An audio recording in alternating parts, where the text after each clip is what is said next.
Students, कैसे हैं आप सब। उम्मीद करती हूँ आप लोग अच्छे होंगे। आज आपकी वर्कशीट नंबर 6 आई है। इसे अच्छे से लेबल कर लीजिए, डेट लिख लीजिए। एसएसटी की वर्कशीट है तो इसे इंग्लिश मीडियम और हिंदी मीडियम दोनों में बनाऊंगी। क्लास लिख लीजिए, अपना नाम, अपने टीचर का नाम लिख लीजिए। आज का हमारा उपविषय है महासागर।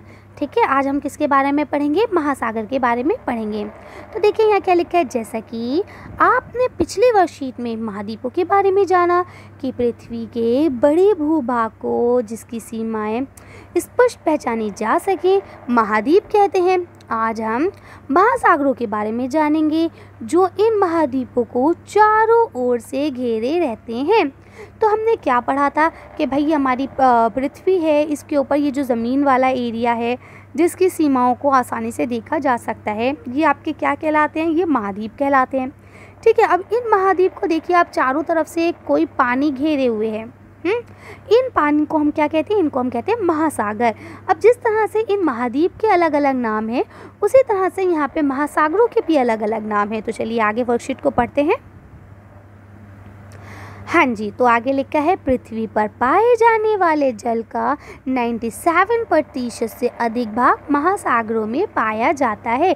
यानी कि अगर हम माने पृथ्वी पर 100% जो पानी पाया जाता है उसका जो है 97% से भी अधिक जो भाग है वो कहाँ है?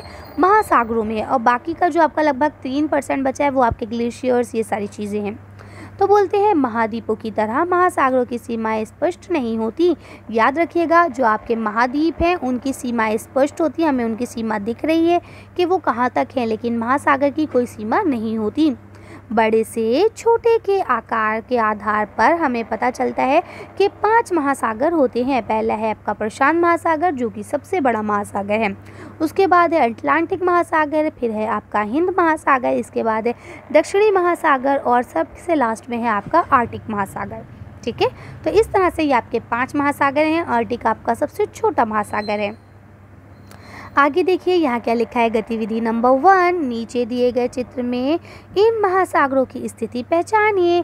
तो चलिए हम जल्दी जल्दी इस चित्र में महासागरों की स्थिति पहचान लेते हैं। तो सबसे पहले आपके प्रशांत महासागर आते हैं, ये रहे। इसके बाद आपके हिंद महासागर आते हैं, देखिए वो ये रहा। इसके बाद आपका दक्षिणी महासागर आता है, वो ये है। इसके बाद आपका अटलांटिक ये रहा और आर्कटिक ये रहा। तो इस तरह से आपके 5 महासागर हमने ढूंढ लिए। आया ना मज़ा? चलिए आगे चलते हैं। अब देखिए यहाँ आपको लिखा है रिक्त स्थान को भरिए। पृथ्वी पर कुल महासागर हैं, तो कितने महासागर हैं? 5। पा में आकर अंडा, चा और ऊपर चंद्रबिंदी 5। पृथ्वी पर कुल 5 महासागर हैं। ठीक है, और कौन कौन से वो भी हमने आपको बता दिए। सबसे बड़ा महासागर है तो कौन सा है? प्रशांत, है ना। सबसे बड़ा महासागर प्रशांत महासागर है। प्रशा आकर डंडा अंकी बिंदी ता, प्रशांत महासागर, सा में आकर अंडा गारागर, प्रशांत महासागर।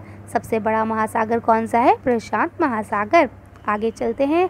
यहाँ लिखा है किस महासागर के नाम पर किस महासागर का नाम हमारे देश के नाम पर रखा गया है? तो ये सब तो आप बहुत अच्छे से जानते हैं। कौन सा है वो महासागर? हिंद महासागर। और आपको पता है वो हमारे देश के नीचे से ही बहता है, ये देखिए, है ना। तो चलिए हम इसका आंसर लिख लेते हैं, हिंद महासागर। तो बस आपको इसका आंसर लिखना है हा, हमें ई की मात्रा, अंकी बिंदी दा हिंद, फिर लिखता है महा, महा हमें आकर अंडा महा, सा में आकर अंडा गारागर, महासागर।